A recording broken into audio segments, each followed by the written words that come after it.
Today's word is the noun ʻammâ. The Hebrew noun ʻammâ, attested 245 times in the Bible, serves as the primary term for the cubit, the standard unit of measurement in the ancient Near East. Cognates in other Semitic languages, such as the Akkadian ammatu and Aramaic ʻammâ, reveal that the word fundamentally designates the forearm.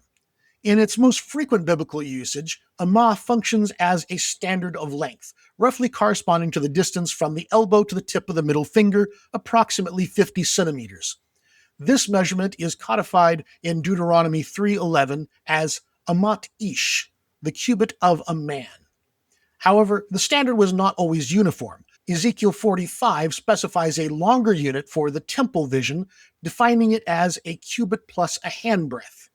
This term is essential for the construction of Israel's most sacred objects, defining dimensions of the Ark of the Covenant, Exodus 25:10, and the altar, Exodus 27:1. Beyond linear measurement, the word appears in a specialized architectural context. In Isaiah 6:4, during the vision of the temple, the Amot HaSipim are described as shaking. While some translations render this as foundations, scholars such as Holma and Salonen suggest it refers to the spigots or pivot points of the doors that were let into the threshold. This usage likely draws on the anatomical sense of the word, likening the door's pivot to an elbow joint.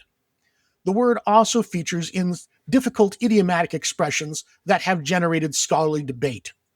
Political control. In Samuel 8:1, David is said to take meteg ha'ammâ from the Philistines, while literally translating to the bridle of the cubit or forearm.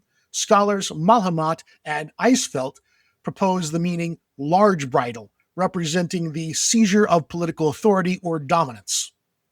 Destiny. In Jeremiah 51:13, the term is used metaphorically regarding the fall of Babylon.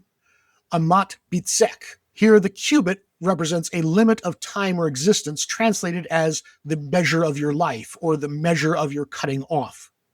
Thus, ʻammâ functions as a practical tool for building the sanctuary, a structural component of the temple doors, and a metaphor for political power and final judgment.